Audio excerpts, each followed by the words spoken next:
what is this?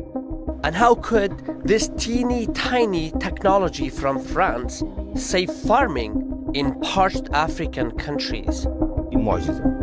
Rabi, who owns this massive olive farm in Tunisia, is showing me how a recent French invention known as Polyter has saved his olive trees from severe drought. It's not just in Tunisia. Polyter is used all over Africa and beyond. These villagers, who might otherwise have been displaced, say the technology has helped them beat climate change. This farmer says Polyter has also helped improve the quality of his dates. Polyter. What exactly is Polyter, and why is it described as a miracle technology?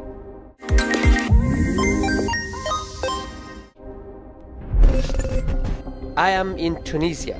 Located in North Africa, Tunisia is a cradle of civilization, with a history stretching back thousands of years. Behind me is the oldest mosque in Africa. It's actually one of the oldest mosques in the whole Islamic world. It dates back to Prophet Muhammad's era. More than 12 million people live in this coastal country, home to stunning beaches and a breathtaking Mediterranean climate. Tunisia also breeds revolutions, toppling dictators. But in recent years, Tunisia has faced a new and potentially graver threat than it has ever known. I've come to Tunisia because there has been 4 years of severe drought in a row. There has been barely any rainfall. The situation is so dire that the government has started rationing water, including cutting off the supply at night. Experts describe the crisis in cataclysmic terms. This climate crisis, which is also affecting other countries with less or more severity, is expected to create 200 million refugees by 2050, unless technological breakthroughs disrupt it. We're now on our way to see the impact of one such tech on the ground. But now, my local companion and friend Yamin wants us to stop the car. He's showing us a devastating impact of climate change on his country. هذه المنطقة توزر هو في الجنوب التونسي كلها كانت ماء والآن شوفوا الجفاف ما في ماء. Unlike other oil-rich Arab countries, Tunisia has no natural resources to speak of. Its economy is largely dependent on agriculture, and nothing is grown here more than olives. When I asked him to elaborate, he pointed to a specific tree. أنا هذه الشجرة متاع زيتون عمرها توا عام و5 أشهر. معناها فلاح آخر ما يصدقش اللي الشجرة هذه عمرها عام و5 أشهر. إنه هذه في العادة كنا هذه إنتاج متاع توصل النمو هذا في 6 سنين 5 سنين ما حتى أكثر. So without Polyter, you need 6 years to have a plant as big as this one. But now you just took 1.5 years to have this. بالضبط. He also showed me these 2 olive trees to demonstrate Polyter's impact. Both trees are of the same age, less than 2 years old. Guess which one has been treated with Polyter?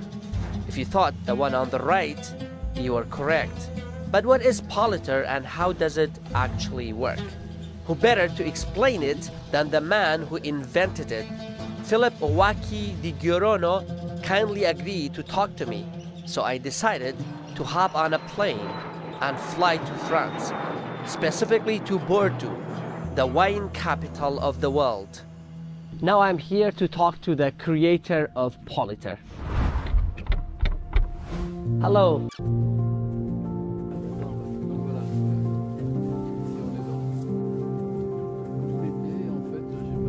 So, tell us in simple terms, what Polyter is? Polyter, en fait, c'est un granulé. On peut même le voir. On peut le prendre. Est-ce qu'on peut le prendre là? This voilà. is it. Yes, exactly. Yeah. Voilà. Voilà, Polyter, c'est un granulé de couleur vert qui est à base de copolymère de cellulose organique et de polyacrylate. This is organic, right? Maximum, c'est mixte. Et à partir de ça, dans le process de fabrication, on y insère tout l'équilibre de NPK, de fertilisation, de la nutrition. No big deal, super simple stuff. I mean, who doesn't know copolymer?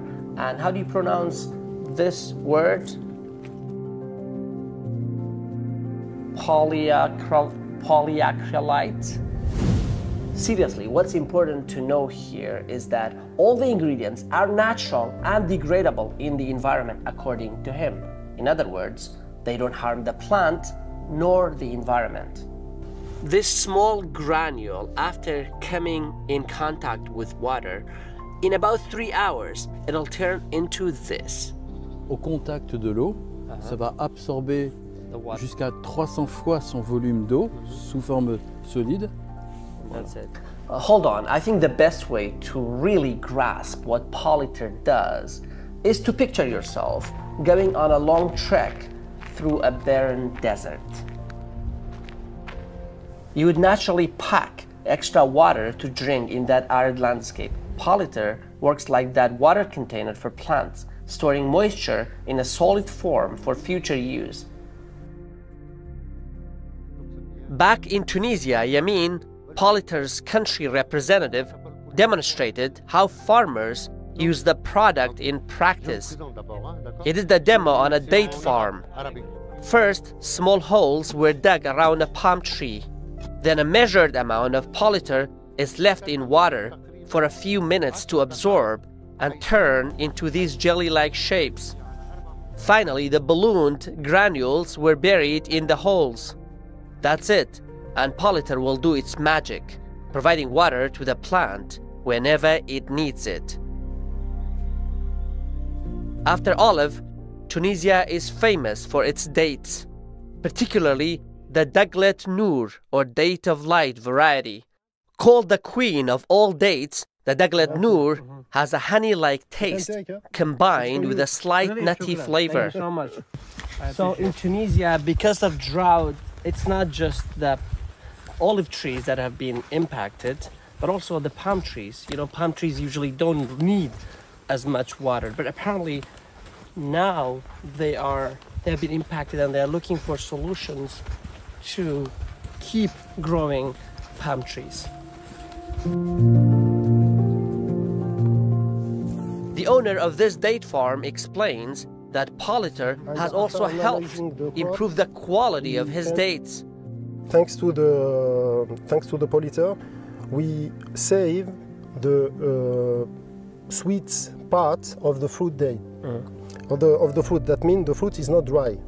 When we eat it, it's something like smooth, and we have all the taste of the fruit in your mouth. It means juicy and exactly juicy and is soft. It's not hard to eat. I'm already quite amazed by this technology, but I feel I need to know more. How scientific is Polyter, and is it proven to be effective for all plants? At the College of Agriculture in capital Tunis, I went to talk to an Oxford graduated professor who has been studying Polyter for years. We were very interested to work on Polyter, and since 2 years we have been testing that in different crops, including wheat, vegetables and fruit trees, and we observed an improvement of the efficacy of that kind of application in terms of reducing the drought stress in the plant, also the salinity stress, which is due to the irrigation of some plants with salty water. He explained that his experiment involved two types of the same plant. One of them was treated with Polyter and given 50% less water than the other, which received its normal water amount without Polyter. And the results showed that with Polyter, it's basically a game changer. Yeah, it's more or less like the 100% irrigated. So by just giving the plants 50% of its needs and treating that with Polyter at the beginning of the crop cycle, you can have more or less the same results as 100% irrigated. How did you come up with this idea? Oh. En fait, cette idée. Let me pause the video and give you a shorter version of his long answer. Philip has always been interested in plants, but he was sad that he could not see ancient trees grow up in his lifetime. He basically wanted to plant a seed for a tree as tall as this one, for example, which usually takes hundreds of years to grow, but he wanted to do something to cut down that time a lot and make the plant grow to maturity in just a few years. Basically, he wanted to speed up nature, and that, he said, was where the idea for Polyter originated. Que Polyter est vraiment une arme pour le bien, une arme pour pouvoir aider au changement climatique et aux problèmes de sécurité alimentaire.